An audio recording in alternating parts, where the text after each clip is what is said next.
Un, deux, un, deux. Ça fonctionne? Désolé. Ah, la souris ne marche plus. OK. Alors, bonjour tout le monde. Bonjour à toute l'équipe technique. On est vraiment reconnaissant au Seigneur qui nous donne cette opportunité encore ce matin d'au moins faire ça en direct. C'est vraiment un privilège que nous avons. Bonjour à tous ceux qui sont derrière la caméra, puis loin en distance dans vos maisons. Alors, on va commencer par afficher la première image, si vous voulez bien. Vous savez, je ne sais pas si vous avez déjà vu ou entendu l'histoire du docteur Jekyll et Monsieur Hyde. C'est l'histoire d'un homme qui est généreux. C'est l'histoire d'un homme qui est bienfaiteur, qui veut prendre soin des gens autour de lui, puis il voulait améliorer la vie des gens autour de lui. Mais cet homme-là, en plus, avait aussi des pensées honteuses, avait des pensées obscures, il avait des pensées dépravées, cet homme-là. Puis à cause de ça, cet homme-là était obsédé par sa double personnalité. Et à un moment donné, il a formulé un petit cocktail qu'on voit à l'écran. Il y a un petit cocktail à l'écran. C'est une drogue pour essayer de séparer sa mauvaise personnalité de sa bonne personnalité. Mais à la fin de l'histoire, ça tourne mal. Ça tourne très mal. Pour lui, en prenant son dernier cocktail, il demeure dans la forme de M. Hyde. La personnalité obscure a gagné. Et M. Jekyll disparaît à la fin de l'histoire. Est-ce que vous avez des pensées méchantes comme M. Hyde? Si je mettrais mon casque pour lire dans vos pensées en ce moment, qu'est-ce que je verrais? Es-tu fatiguant?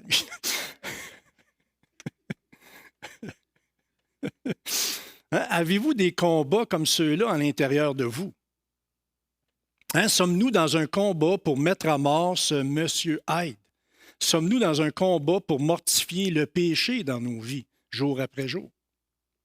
Alors, ce matin, on va continuer dans l'Épître aux Colossiens, au chapitre 3, versets 5 à 11. Colossiens, chapitre 3, versets 5 à 11.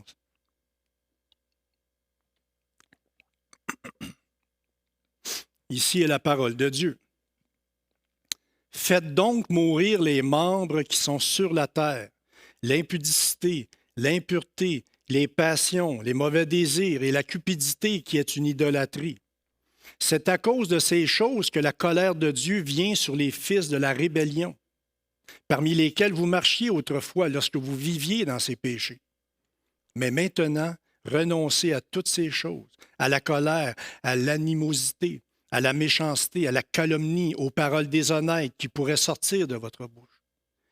Ne mentez pas les uns aux autres, vous étant dépouillés du vieil homme et de ses œuvres, et ayant revêtu l'homme nouveau qui se renouvelle dans la connaissance selon l'image de celui qui l'a créé. Il n'y a ni grec, ni juif, ni circoncis, ni incirconcis, ni barbare, ni chkite, quelque chose comme ça, ni esclave, ni libre, mais Christ est tout et en tous. En comparant l'histoire du Dr. Jekyll et M. Hyde avec ceux et celles qui ont cette nouvelle vie en Jésus-Christ, la nouvelle vie, elle ne peut pas perdre. Elle ne peut pas perdre. Et pourquoi qu'elle ne peut pas perdre? Parce qu'elle est enracinée en Jésus-Christ. Elle est enracinée en Christ. Vous savez, même si les restants de cette vieille nature-là est forte, même si la vieille nature est coriace, la nouvelle vie en Christ gagne, frères et sœurs. Il n'y a aucun doute là-dessus. Oui, il y a une bataille dans notre être aujourd'hui. Cette bataille-là, c'est pour les croyants, c'est de faire mourir les œuvres de la chair. Le commandement de Paul de mortifier le péché, de faire mourir ces membres terrestres-là, je pourrais dire que c'est un des plus grands projets de notre vie en Christ. Alors, comment mortifier le péché? Comment faire mourir les œuvres de la chair? Et pourquoi c'est si difficile? Pourtant, la parole de Dieu nous dit que le péché a été vaincu. On va voir plusieurs versets ensemble, si vous voulez bien. On va commencer. Ici est la parole de Dieu. Dans 2 Corinthiens, chapitre 5, verset 17. Si quelqu'un est en Christ, Il est une nouvelle créature. Les choses anciennes sont passées. Voici, toutes choses sont devenues nouvelles. Romains, chapitre 6, verset 6. Sachant que notre vieil homme a été crucifié avec lui, afin que le corps du péché fût détruit, pour que nous ne soyons plus esclaves du péché, car celui qui est mort est libre du péché. 1 Jean, première épître de Jean, chapitre 3, verset 9. Quiconque est né de Dieu ne pratique pas le péché parce que la semence de Dieu demeure en lui. Il ne peut pas pécher parce qu'il est né de Dieu. Encore une fois, première épître de Jean, chapitre 5, verset 18. Nous savons que quiconque est né de Dieu ne pêche point, mais celui qui est né de Dieu se garde lui-même et le malin ne touche pas. Donc, ces versets-là nous enseignent clairement, très clairement, que l'ennemi, le péché, il a été vaincu. Point final. Ces versets-là nous enseignent que le péché n'a plus la domination légitime, légale sur les croyants. Ça nous enseigne que le péché n'est plus le principe directeur de la vie des croyants. Donc, à travers des Écritures, on voit clairement la victoire triomphante de Jésus-Christ sur le péché. Êtes-vous d'accord avec ça? Amen. Hein? Il y a des gens ici, il n'y en a pas gros, mais il y a des gens qui disent Amen. À l'extérieur, je suis persuadé, vous dites Amen aussi. Maintenant, pourquoi luttons-nous encore avec le péché? Pourquoi sommes-nous toujours engagés dans une guerre contre le péché? Comment pouvons-nous dire d'un côté, nous sommes libres de la domination du péché, puis de l'autre, nous combattons encore le péché si souvent? Hein, si le péché ne domine plus sur nos vies, alors pourquoi ressentons-nous encore sa puissance? Pourquoi est-ce si difficile de surmonter la tentation? Et pourquoi échouons-nous trop souvent? Hein, pourquoi certaines habitudes pécheresses avec lesquelles nous luttons sont tellement difficiles à briser? Est-ce que je me trompe en disant que beaucoup d'entre nous avons des habitudes de péché? Hein, des habitudes de péché avec lesquelles on a beaucoup de mal à se libérer. Hein, certaines personnes sont aux prises avec des habitudes, qu'elles soient secrètes ou non. Ils ont des pensées impures. Hein, certaines personnes ont toutes sortes d'obsessions, l'orgueil, la convoitise, la paresse, un manque de maîtrise de soi, la colère. Nous luttons tous, dans le fond, avec des mauvaises habitudes. Puis en passant, ce n'est pas juste les chrétiens ordinaires comme nous autres qui luttent contre le péché. Même l'apôtre Paul lutte contre le péché. Puis on le voit dans l'Épître aux Romains, au chapitre 7, versets 14 et 15. On va l'afficher, si vous voulez bien. Ici est la parole de Dieu. Nous savons en effet que la loi est spirituelle, mais moi je suis charnel, vendu au péché, car je ne sais pas ce que je fais. Je ne fais point ce que je veux, et je fais ce que je hais. Hein? Puis Paul il en rajoute au verset 18 et 19. Ce qui est bon, je le sais, n'habite pas en moi, c'est-à-dire dans ma chair. J'ai la volonté, mais non le pouvoir de faire le bien, car je ne fais pas le bien que je veux et je fais le mal que je ne veux pas. Verset 23. Mais moi, je vois dans mes membres une autre loi qui lutte contre la loi de mon entendement et qui me rend captif de la loi du péché qui est dans mes membres. Hein, dans le fond, Paul est en train de nous dire que même si le péché ne règne plus dans nos vies, il fonctionne toujours. Il est toujours là. C'est pour ça qu'on a un combat dans notre vie. Hein, ce monsieur Hyde-là, c'est un adversaire coriace. Cette vieille nature-là, elle est forte, puis elle fait la bataille à cette nouvelle vie enracinée en Christ. Donc, hein, si vous êtes frustré à cause de cette bataille-là contre le péché dans vos vies, bien, je peux vous assurer, c'est le lot de tous les chrétiens. C'est le lot de tous les chrétiens. Puis Paul mentionne cette opposition-là aussi dans Galates, au chapitre 5, verset 17, qu'on va afficher. Galates, chapitre 5, verset 17. En effet, la nature humaine a des désirs contraires à ceux de l'esprit, et l'esprit a des désirs contraires à ceux de la nature humaine. Ils sont opposés entre eux, de sorte que vous ne pouvez pas faire ce que vous voudriez. Donc, cette opposition-là que Paul nous décrit, c'est l'expérience normale des croyants. ça ne devrait pas nous surprendre de lutter comme l'apôtre Paul. Maintenant, une question. Est-ce qu'un véritable croyant peut avoir une mauvaise habitude de péché? Est-ce qu'un véritable croyant peut avoir une habitude de péché? Hein, certaines personnes peuvent vous dire, « Ah, tu n'es peut-être pas un vrai chrétien si tu as une habitude de péché dans ta vie. » Hein, peut-être vous avez déjà entendu ça, ou peut-être quelqu'un vous l'a déjà dit. Bien, des fois, à cause de des commentaires comme ceux-là, il y a beaucoup de chrétiens qui remettent en cause leur salut. Hein, même que certaines personnes commencent à douter de leur salut à cause qu'ils ont trop de lutte à l'intérieur d'eux. Même que certains croyants croient qu'ils peuvent perdre leur salut. Hein, même que certains passent leur temps à faire une prière de repentance, en croyant que celle-là, ça va être la bonne. Ah oui, là, Seigneur, là, j'ai compris, là, Seigneur. C'est la bonne prière, là. J'aurais plus cette habitude-là. Hein, d'autres personnes pensent que s'ils étaient vraiment sauvés, alors ça devrait être facile de surmonter les mauvaises habitudes. Mais vous savez, les Écritures n'enseignent pas. Les Écritures n'enseignent pas que les chrétiens n'ont jamais de mauvaises habitudes. Mais en même temps, la parole ne dit pas qu'un chrétien doit baisser les bras devant les mauvaises habitudes. La parole ne dit pas qu'un croyant doit tolérer un modèle de péché dans sa vie.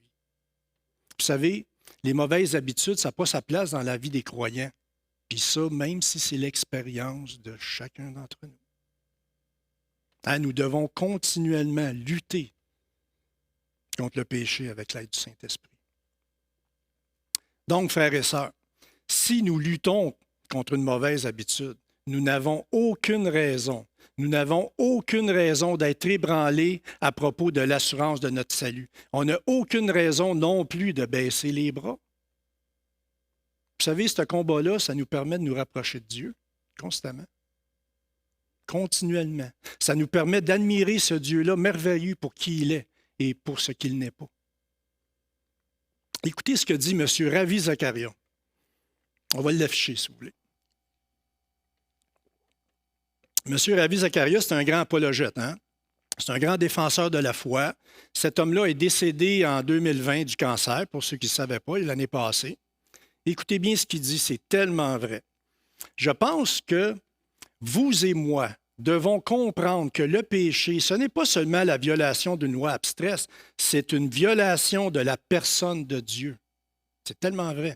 Et à moins de comprendre cela, nous ne le verrons jamais dans la relation personnelle avec Dieu lui-même.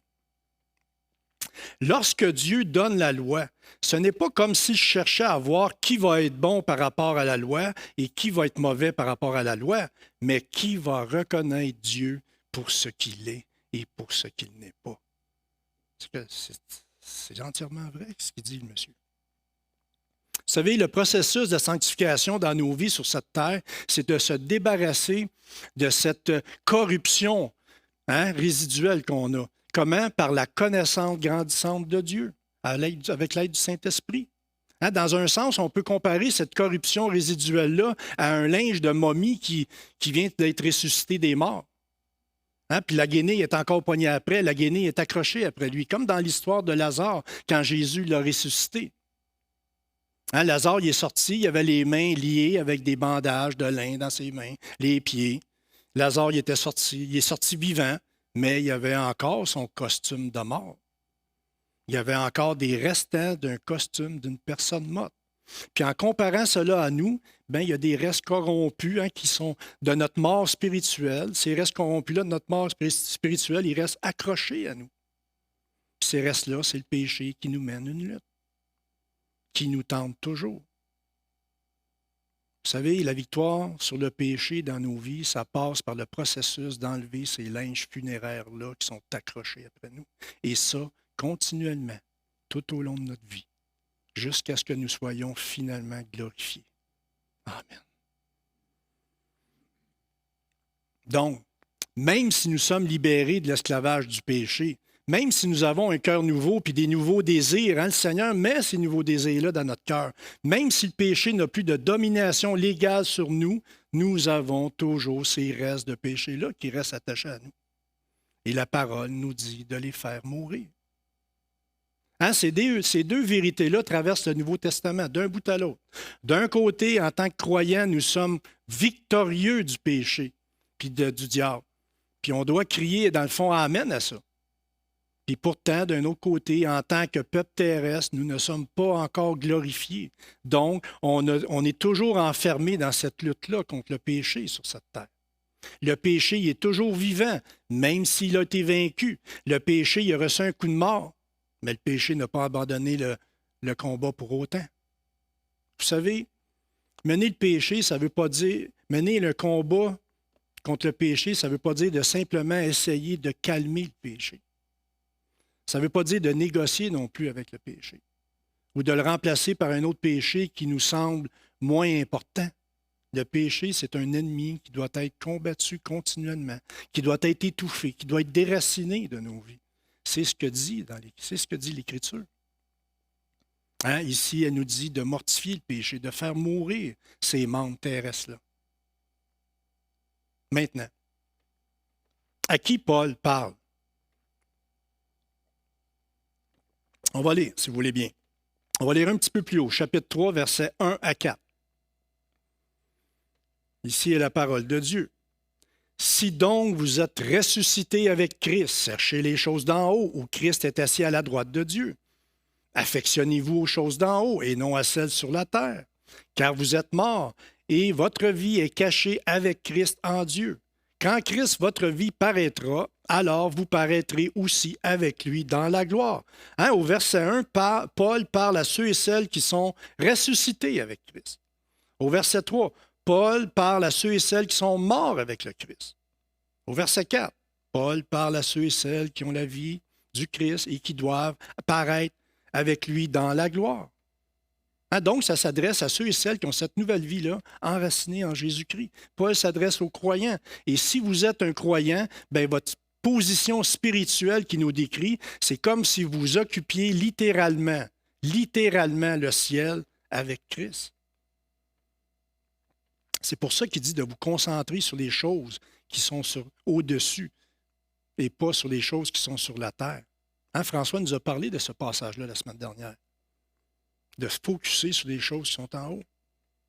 Donc, Paul nous dit de penser comme quelqu'un qui est littéralement ressuscité des morts. Vous n'êtes pas encore littéralement ressuscité des morts, là, je vous vois là, ce matin. Mais spirituellement, vous êtes ressuscité des morts.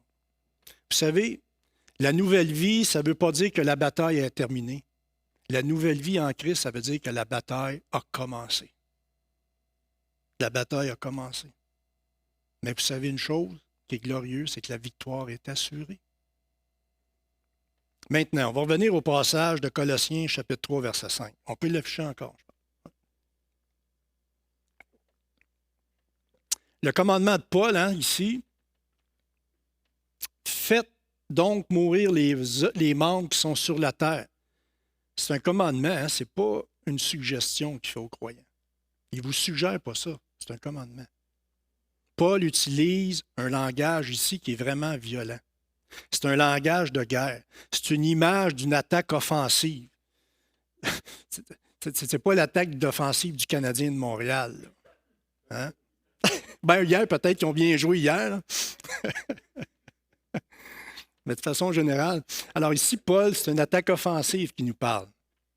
Puis on peut dire trois choses rapidement à propos de ce commandement-là de Paul, à propos de faire mourir les membres qui sont sur la terre. Premièrement, on va l'afficher. C'est un langage pour un combattant actif. Hein. Ça veut dire que le soldat ne peut pas être passif dans ce combat-là. Vous ne pouvez pas rester assis sur votre steak. Hein, faire mourir, ce n'est pas un processus passif, ça passe par l'action. Puis les premières choses terrestres que Paul nous parle de mortifier, hein, c'est l'immoralité sexuelle, l'impureté, les passions, les mauvais désirs, la convoitise.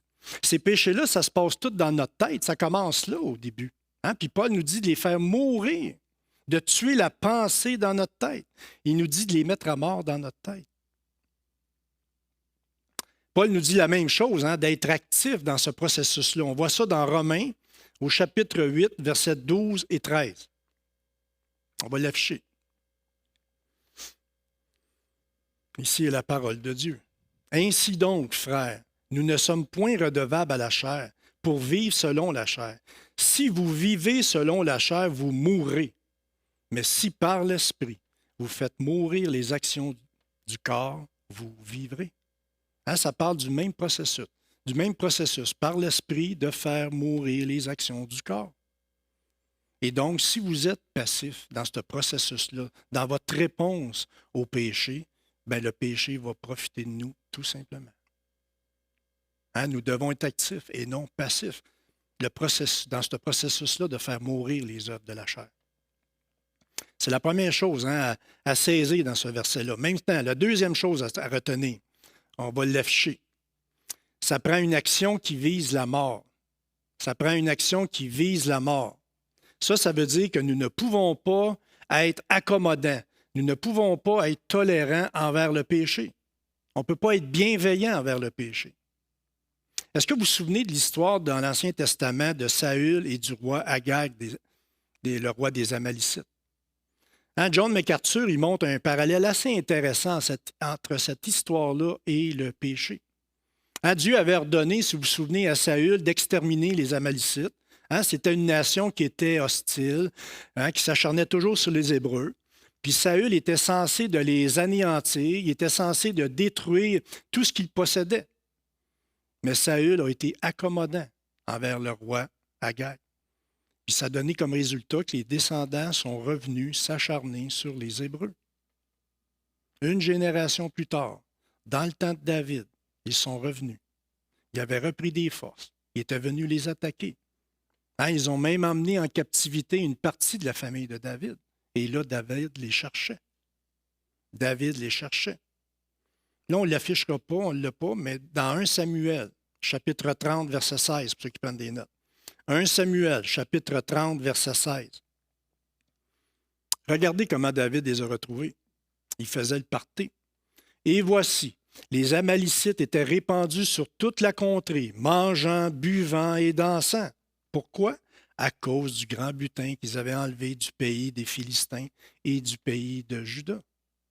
Hein, c'est une image intéressante par rapport au péché. Vous pensez que vous l'avez vaincu, il revient, il vous bat, puis il fait le party. C'est la même chose avec le péché. Peu importe avec quel point vous êtes actif pour le retrouver, pour l'éliminer, il peut revenir avec des attaques surprises, puis avec des attaques féroces. Donc, la seule façon de faire avec le péché, c'est de continuellement de viser à le mettre à mort, à être sans pitié pour le péché. On ne peut pas être accommodant avec le péché. Hein, nous ne pouvons pas être tolérants envers le péché. Vous savez, je ne sais pas pour vous autres, mais on dirait que on est bon à trouver toutes sortes de façons de tolérer le péché dans nos vies. Moi, le premier. Hein, une des façons, c'est de traiter le péché en lui donnant un nom clinique. Hein, puis lorsqu'on lui donne un nom clinique, on dirait que c'est plus facile à excuser un mauvais comportement. Hein, on est plus accommodant avec le péché. Par exemple, hein, supposons que je suis une personne qui dépense son argent au jeu. Puis on me donne un beau diagnostic, hein, je suis dépendant au jeu. Bien, avec un beau nom clinique, ça peut faire que je vais voir mon péché avec moins de gravité dans ma vie. Vous savez, il y a beaucoup de mauvaises habitudes avec lesquelles vous pouvez donner un nom clinique, puis en faisant cela, ça peut nous amener à diminuer la gravité du péché dans nos vies. Ça peut vous amener à tolérer le péché avec un beau nom clinique. Hein, d'autres personnes pensent qu'en se comparant à d'autres, ils minimisent la gravité de leur péché. D'autres personnes minimisent la gravité de leur péché parce que tel ou tel péché est accepté socialement. Hein, il y a des péchés aujourd'hui qui sont devenus socialement acceptables. Il y en a d'autres qui sont même légalement acceptables. Donc, dans le texte de Colossiens, hein, le commandement du Seigneur, c'est un appel à une action mortelle, un appel à viser la mort de ces membres-là qui sont sur la terre. Il n'y a pas de place pour la tolérance lorsque nous traitons avec le péché. C'est ce que faites mourir vos membres, morts. On a tellement de guenilles attachées à nous. Donc, on a vu que ce commandement-là utilise premièrement un langage d'un combattant actif contre le péché. Vous ne pouvez pas être passif. Deuxièmement, ça nous appelle à une action mortelle, de viser la mort du péché. Donc, nous ne pouvons pas être accommodants avec le péché. Maintenant, la troisième chose que ce verset-là nous montre, puis on peut l'afficher, c'est ça, c'est une action qui est continuelle. C'est une action qui est permanente dans notre vie, sur cette terre. Vous savez, les plus âgés dans le Seigneur peuvent vous le dire, c'est un combat continuel, ça ne sera jamais fini, faire mourir les œuvres de la chair. Mortifier le péché, c'est une job à vie. Ce Jean Odette-là, il ne veut pas mourir. Il ne veut pas mourir, il se débat. Il se débat. Vous savez, plus nous grandissons dans la grâce et dans la ressemblance de Christ, alors nous devenons de plus en plus sensibles au péché. On peut comparer ça à une lumière avec un dimmer. On dirait que plus qu'on grandit à la ressemblance de Christ, on dirait que l'intensité de la lumière augmente pour montrer les péchés dans nos vies. Je ne sais pas pour vous autres, mais des fois, on dirait qu'on ne progresse pas. On n'avance pas. Puis ce genre de sensation-là, ça peut nous décourager. Puis dans ce découragement-là, ça peut nous amener à perdre notre zèle de faire mourir les œuvres de la chair qui sont dans nos vies. Puis quand ça se produit, le péché va prendre l'occasion de gagner du terrain. Ne vous découragez pas. Romains 6, 14, on va l'afficher. Romains 6, 14. Ne vous découragez pas. Regardez ce verset-là merveilleux. Ici est la parole de Dieu. Car le péché n'aura point de pouvoir sur vous, puisque vous êtes non sous la loi, mais sous la grâce de Dieu. Ce combat-là est conduit par la grâce de Dieu, frères et sœurs. Dieu est à l'œuvre dans nos vies. Le Seigneur, il a commencé une bonne œuvre, puis il va la terminer. Il n'y a aucune raison de devenir découragé. Dieu va l'accomplir, son œuvre. On doit combattre continuellement. Maintenant, quelques conseils à se souvenir à chacun d'entre nous. Lorsque nous cherchons à obéir à ce commandement-là du Seigneur, de mortifier le péché dans nos vies, alors le premier conseil, si on va l'afficher, c'est de ne pas couvrir le péché. Le péché n'est pas mortifié lorsqu'il est couvert. Vous savez, on peut cacher notre péché à la vue des autres, mais ce n'est pas ça, le faire mourir. Ça commence premièrement par le confesser. Ça commence par le traiter ouvertement et non à essayer de le couvrir ou essayer de le justifier. Mais ça ne veut pas dire qu'on a besoin de confesser chaque péché privé en public, là. Si c'est en public, alors généralement, vous devez l'avouer publiquement. Imaginez si vous êtes connecté sur Facebook et vous écrivez ça là-dessus. Il y en a du monde qui voit ça. Si c'est envers quelqu'un, alors vous devez au moins vous adresser à cette personne-là pour lui demander pardon. Si c'est dans votre tête que vous péchez, la façon de faire, c'est de s'adresser à Dieu, ça. Mais quel que soit le péché dans tout ça, nous ne devons pas le cacher. Le faire mourir, ça veut dire, premièrement, de le confesser, de se repentir. Le deuxième conseil qu'on peut afficher, s'il vous plaît. Le péché n'est pas mortifié lorsqu'il est seulement intériorisé. Le péché n'est pas mortifié lorsqu'il est seulement intériorisé. Vous savez, on peut abandonner le péché de façon extérieure et continuer dans notre cœur à pécher. Si une personne abandonne l'adultère, puis dans sa tête, il y a toutes sortes d'images dans sa tête qui roulent, cette personne-là n'a pas mortifié le péché. C'est ce que Jésus voulait dire quand il dit que quiconque regarde une femme pour la convoiter a déjà commis l'adultère dans son cœur. Donc, si nous abandonnons la pratique extérieure d'un péché, mais qu'on continue à ruminer les plaisirs de ce péché-là dans nos vies, alors nous n'avons pas mortifié le péché, on a juste gardé notre péché à l'intérieur. Troisième conseil. Le péché n'est pas mortifié lorsqu'il est simplement échangé contre un autre péché. Le péché n'est pas mortifié lorsqu'il est simplement échangé contre un autre péché. Un exemple pour les hommes. Ne vous en faites pas, j'en ai un aussi pour les femmes. Je vais peut-être avoir des coups de téléphone cette semaine. Ah, qu'on est niaiseux des fois. Alors, ça touche beaucoup d'hommes. Hein? Puis c'est sûrement pire pendant la pandémie. C'est la luxure. Hein? La recherche des plaisirs sexuels. Hein? Où il y a des gens qui sont pognés avec la pornographie. Mais vous savez, les hommes, hein, on est forts. On est bon. Par notre propre volonté, on est capable, hein, de combattre la pornographie. Hein? On remplace donc le péché de convoitise par l'autosatisfaction. Hein? Ça veut dire ça que l'homme il est content de sa réalisation. Hein? Il est content de lui-même, il est content de sa victoire. On est tellement forts, nous autres. Mais il y en a qui réussissent, comme ça. Donc, même si la personne ne va plus sur Internet, sur les sites, il a remplacé un péché par un autre.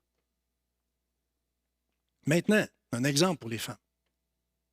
Hein, il y a beaucoup de femmes qui ont remplacé leur angoisse, leur anxiété, leur peur par le contrôle, par la manipulation. Hein, par exemple, certaines femmes peuvent avoir des angoisses à propos de leurs enfants, leur mari. Ils n'aiment pas ça, avoir peur. Puis là, ils essayent de contrôler toutes les situations qui peuvent toucher leur mari ou leurs enfants. Ils veulent être au courant de tout. Puis là, ils vont commencer à contrôler l'agenda. Ils ont peur pour eux. Hein? Ça, c'est remplacer ces peurs par le contrôle, par la manipulation. Donc, que ce soit pour les hommes ou que ce soit pour les femmes, on peut remplacer un péché par un autre, mais ça, ce n'est pas le faire mourir. Je prends beaucoup d'eau, hein? C'est un sujet corsé. Maintenant, vous savez, lorsqu'on se surprend, hein, lorsque nous nous surprenons à tomber encore et encore, laissons le chagrin faire son travail dans nos cœurs. Laissons le chagrin faire son travail dans nos cœurs pour produire vraiment une repentance profonde. Parce que ça nous conduit à la prière. Ça nous conduit à l'adoration de ce Dieu merveilleux-là. Ça nous conduit à la piété. Hein? Puis étant donné que nous sommes des enfants de Dieu, alors, par la puissance du Saint-Esprit, les péchés vont être grandement affaiblis. Mais vous savez, il n'y a pas de remède miracle. Il n'y a pas de solution instantanée. Parfois, oui, le Seigneur enlève, hein, souverainement les désirs de mauvaises habitudes. Mais généralement, ça ne se passe pas comme ça. Hein, si vous entretenez une mauvaise habitude dans votre vie, vous devez passer par un processus, hein, qui demande du zèle, qui demande de la persévérance, qui demande des efforts conduits par la grâce de Dieu. Puis rappelez-vous, si quelqu'un vous propose une victoire instantanée, si quelqu'un vous propose une victoire instantanée sur le péché, c'est une arnaque. C'est de la fraude. La parole ne parle pas dans ce sens-là. Les Écritures ne promettent pas une voie facile sur ce chemin-là de grandir à la ressemblance de Christ. Vous savez, le seul moyen pour ressembler immédiatement, instantanément au Christ, c'est la glorification. Hein? Puis ça, bien, vous devez mourir. Puis là, ou lorsque Christ va revenir, c'est un des deux. Mais jusqu'à là, ce passage-là des Écritures nous appelle à faire mourir les œuvres de la chair. D'un bout à l'autre du Nouveau Testament, la parole nous appelle à lutter contre la tentation. Et dans ce combat-là, dans cette lutte-là, bien, ça va ressembler à ce qu'on a vu tantôt dans Romains au chapitre 7, le combat de Paul. Mais vous savez, on va afficher un verset tellement glorieux. Versets 24 et 25 dans le chapitre 7. Romains, chapitre 7, 24 et 25. Misérable que je suis, qui me délivrera du corps de cette mort? Je suis persuadé que Paul a levé les mains quand il a dit ça. Il dit « Gloire soit rendue à Dieu par Jésus-Christ, notre Seigneur ». On devrait crier « Amen » avec ça. C'est ça, là. C'est ça, la victoire. Hein, en plus, Paul, il nous donne le moyen de mortifier le péché un peu plus loin. Dans chapitre 8, verset 13. On va l'afficher si on peut. Romains, chapitre 8, verset 13. Hein, l'apôtre Paul dit « Si par l'Esprit vous mettez à mort les actes du corps, vous vivrez. » Donc, ceux et celles qui ont cette nouvelle vie-là, enracinée en Christ, bien, Dieu nous donne le moyen de nous engager dans ce combat-là, de faire mourir les œuvres de la chair. Je vais montrer une citation de M. Carson qu'on a déjà montrée, j'ai déjà montré, puis je pense Serge et François l'ont déjà montré aussi. Elle est tellement bonne, cette citation-là.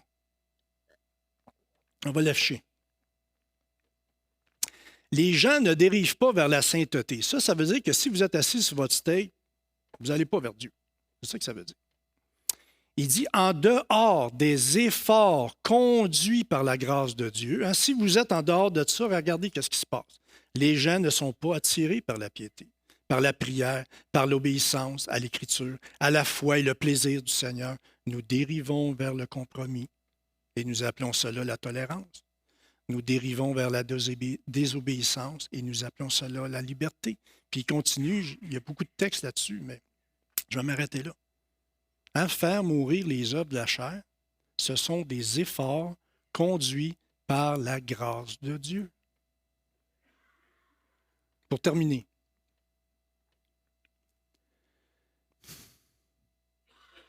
hein, la mortification du péché, c'est possible qu'avec l'aide de Dieu.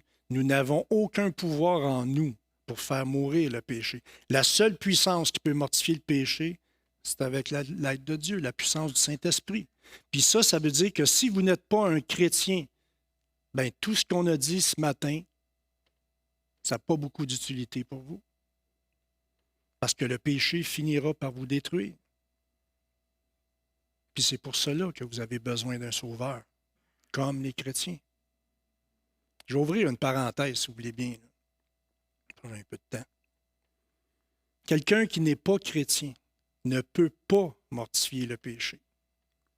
Quelqu'un qui n'est pas chrétien ne peut pas mortifier le péché. Oui, les gens peuvent arrêter de boire. Oui, les gens peuvent contrôler leur colère. Oui, les gens peuvent arrêter la pornographie. Oui, les gens peuvent arrêter l'adultère. Hein, ces personnes-là, ils peuvent faire tout cela par leur propre volonté. Vous avez sûrement entendu plein d'histoires comme ceux-là. Même que des fois, dans ma vie, j'ai entendu des témoignages qui parlaient des victoires comme ça, mais ils ne mentionnaient pas beaucoup Jésus dans l'histoire. Mais il y a uniquement le croyant qui peut mortifier le péché. Alors là, vous dites, ouais, mais Jean, c'est quoi la différence? Y a-t-il une différence là-dedans? Il y en a une grosse différence. Parce que le croyant combat par la connaissance d'un Père aimant. Le croyant combat dans la joie du Seigneur. Hein? Donc, le croyant mortifie le péché, il grandit dans sa foi, il grandit dans l'amour, puis ça le conduit dans la prière, ça le conduit dans l'adoration de ce Dieu merveilleux pour qui il est et qui il n'est pas. Puis ça, les incroyants ne le vivent pas. C'est ça la grosse différence. Le Saint-Esprit est en nous pour nous aider à mortifier le péché. Maintenant, si vous n'êtes pas un croyant et que vous avez une dépendance au jeu, hein, vous avez une dépendance à la pornographie, à la drogue, que vous avez, hein, vous dites, oui, hein, j'ai besoin d'aide, c'est vrai, j'ai besoin d'aide. Mais sachez que votre plus grand besoin aujourd'hui, maintenant, c'est pas que vous arrêtiez la pornographie, que vous arrêtiez le jeu. Oui, humainement parlant, vous voulez arrêter ça, mais votre plus grand besoin aujourd'hui, c'est de venir à la repentance, que vous remettiez votre vie entre les mains de Jésus-Christ. Et ensuite, vous aurez véritablement le moyen de mortifier le péché. Vous pourrez réellement mortifier le péché avec la puissance de Dieu, puis vous allez découvrir de plus en plus un Dieu merveilleux qui vous aime puis qui vous pardonne. Et il vous garantit qu'il va vous amener à bon port. Quelle bonté! Dieu va finir le travail qui a commencé en vous. Vous n'avez rien à craindre, votre salut est garanti. Donc, c'est ça la première étape, si vous cherchez la vraie victoire sur le péché. Maintenant, si vous avez cette nouvelle vie-là enracinée en Christ, on va montrer la prochaine image.